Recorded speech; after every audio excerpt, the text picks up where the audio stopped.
Hello students, अभी इसके previous video में मैंने आपको कैपिटल स्ट्रक्चर का मीनिंग बताया था, जहां मैंने आपको ये बताया था कि हमारी कैपिटल स्ट्रक्चर में डेट्स और इक्विटी का रेशो कितना होना चाहिए।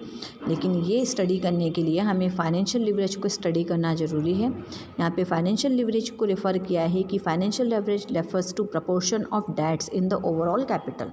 मतलब हमारी ओवरऑल कैपिटल में डेट्स का क्या रेशो है, ये डिसाइड करने के लिए हमें फाइनेंशियल लिवरेज को चेक करना पड़ेगा। अगर हमें ज़्यादा डेट्स रखना है और कब हमें कम डेट्स रखना है, तो इसका डिसाइड हम फाइनेंशियल लिवरेज के थ्रू करते हैं। फाइनेंशियल लिवरेज अगर आपको निकालने का बोला जाता है तो इसका फॉर्मूला होता है financial leverage is equal to debts upon equity, जहाँ डी डिनोट करता है डेट्स को और ई डिनोट करती है इक्विटी को।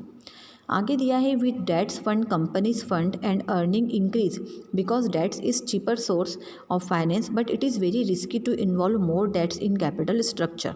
देखिए, यहाँ पे इनका कहना है कि अगर हम अपने कैपिटल स्ट्रक्चर में ज़्यादा से ज़्यादा डेट्स रखते हैं तो वो हमारे लिए अच्छा होता है। क्यों? क्योंकि एक तो ये चीपर सोर्स है एंड सेकेंड थिंग, इसकी जो कॉस्ट होती है वो बहुत कम होती है। With debts fund, companies fund and earning increase because debts is cheaper source of finance but it is very risky to involve more debts in capital structure। देखिए, हमारा ये कहना है कि हमें अपने कैपिटल स्ट्रक्चर में डेट्स का रेशो ज़्यादा रखना चाहिए ताकि ज़्यादा से ज़्यादा हमें क्या हो सके, अर्निंग हो सके। मतलब हमारे जो शेयर होल्डर होते हैं उनकी ईपीएस ज़्यादा हो सके। But more debts will result in increase in earning only when rate of earning of the company that is return on investment should be more than okay. अगर हमारी ROI मतलब return on investment अगर ज़्यादा होती है तो इसी समय हम अपनी डेट्स को ज़्यादा रख सकते हैं। अदरवाइज़ अगर आपका ROI that means return on investment कम आ रहा है आपकी इंटरेस्ट रेट से, तो हम अपनी कैपिटल स्ट्रक्चर में डेट्स को नहीं रख सकते हैं, क्योंकि इस समय कंपनी एबल नहीं होगी अपनी लायबिलिटीज़ का पेमेंट करने के लिए।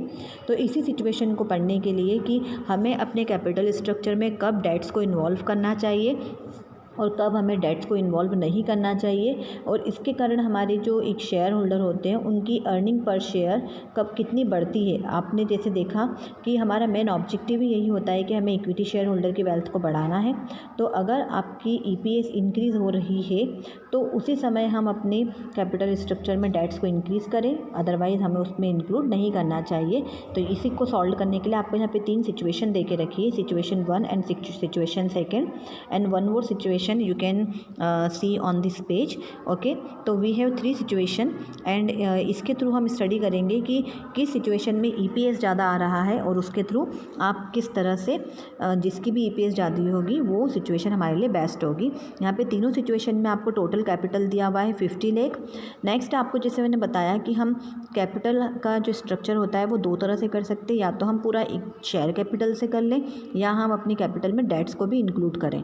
तो फर्स्ट सिचुएशन में उन्होंने total amount 50 lakh rupees equity share से लाए हैं, इक्विटी कैपिटल से। डेट्स में उन्होंने कुछ भी नहीं लेके आए हैं। टैक्स रेट 50%, क्योंकि हमें टैक्स भी पेमेंट करना पड़ता है जो हमें 30% दे रखा है, सॉरी। फिर आपको दी हुई है EBIT earning before interest and tax 7 lakh in all situation. Second situation में भी वही है, 50 लाख कैपिटल है, लेकिन वो 10 लाख रुपीज़ डेट से ला रहे हैं और 40 लाख रुपीज़ वो ला रहे हैं कैपिटल से। नेक्स्ट तो इसमें इंटरेस्ट भी दिया हुआ है 10% और EBIT 7 lakh same as. Third situation में भी 50 लाख का कैपिटल है, लेकिन जो कैपिटल का कंट्रीब्यूशन है वो 30 लाख रुपीज़ आपका इक्विटी कैपिटल से हो रहा है और डेट से हो रहा है 20 लाख। यहाँ पे टैक्स रेट सेम एज है 30% और इंटरेस्ट रेट भी सेम है 10% और EBIT दिया हुआ है 7 लाख। अब सबसे पहले हमें सिचुएशन को लिखना है। सिचुएशन में सबसे पहले आप earning before interest and tax, ये ऐसी अर्निंग है जिसमें इंटरेस्ट और टैक्स माइनस करा हुआ नहीं है, बाकी सभी चीज़ें इसमें से माइनस करी हुई है। सबसे पहले हम इंटरेस्ट माइनस पर करते हैं, उसके बाद हम टैक्स माइनस करते हैं और आफ्टर डिडक्टिंग टैक्स जो इनकम बचती है वो होती है शेयर होल्डर के लिए, और उसी के बेसिस पर हम EPS निकालते हैं। तो यहाँ पे देखिए, जैसे EBIT दिया है आपको तीनों सिचुएशन में 7 लाख। अब इंटरेस्ट, तो फर्स्ट सिचुएशन में उन्होंने इंटरेस्ट नहीं माइनस किया है क्योंकि वो डेट्स की तरफ नहीं गए थे। नेक्स्ट सिचुएशन में सेकंड और थर्ड में उन्होंने डेट्स को लिया है, जिसमें वो फर्स्ट सेकंड सिचुएशन में 10 लाख डेट से ला रहे थे, तो 10 लाख का 10% 1 लाख माइनस होगा और 20 लाख का 10% 2 लाख माइनस होगा। तो आपको जो अर्निंग होगी वो होगी अर्निंग बिफोर टैक्स। मतलब यहाँ पर इंटरेस्ट माइनस हो चुका है लेकिन टैक्स माइनस नहीं हुआ है। तीनों सिचुएशन में उन्होंने आपको टैक्स दिया हुआ है 30%। तो हम 7 लाख का 30% कैलकुलेट करेंगे तो आएगा 2,10,000। 6 लाख का 30% कैलकुलेट करेंगे तो 1,80,000 एंड 5 लाख का 30% कैलकुलेट करेंगे तो आएगा 1,50,000। After deducting this tax your earning will be 4,90,000, 4,20,000 and 3,50,000।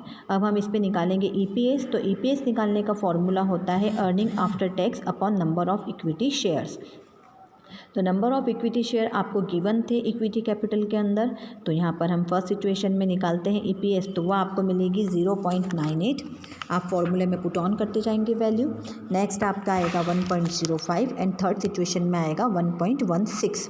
यहाँ पे जो आपकी ईपीएस है वो थर्ड सिचुएशन में सबसे ज़्यादा आ रही है और वो सिचुएशन वो थी जिसमें हमने डेट्स को इंक्लूड किया था। तो यहाँ पर हमारा जो कंडीशन है जिसमें हम ये बता सकते हैं कि आपकी ईपीएस डेट्स को रखने से ज़्यादा आ रही है, तो हम थर्ड सिचुएशन को यहाँ पर अडॉप्ट करेंगे। ओके, नेक्स्ट अगर हम देखते हैं तो यहाँ पर हमें आरओआई भी निकालनी पड़ेगी कि अगर आपकी आरओआई आपकी इंटरेस्ट रेट से कम है तो हम अपनी कैपिटल में डेट्स का रेशो रख सकते हैं, लेकिन अगर आपकी आरओआई कम आ रही है आपकी इंटरेस्ट रेट से तो हमें यहाँ पर डेट्स को नहीं रखना है। तो आरओआई निकालने का फॉर्मूला देखिए आप नीचे दे के रखा है EBIT upon total investment into 100।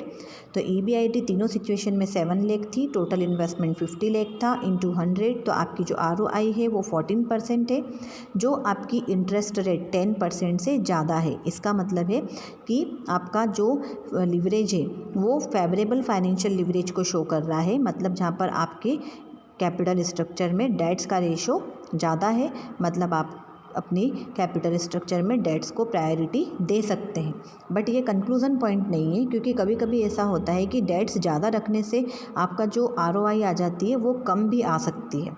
तो जो नेक्स्ट सिचुएशन जो मैं आपको बाद में एक्सप्लेन करूँगी उसमें यही सिचुएशन दिया है कि ज़्यादा डेट्स रखने से कभी कभी ईपीएस भी कैसे कम हो सकती है। तो आई होप आपको ये कैपिटल स्ट्रक्चर का टॉपिक समझ में आया होगा। ओके।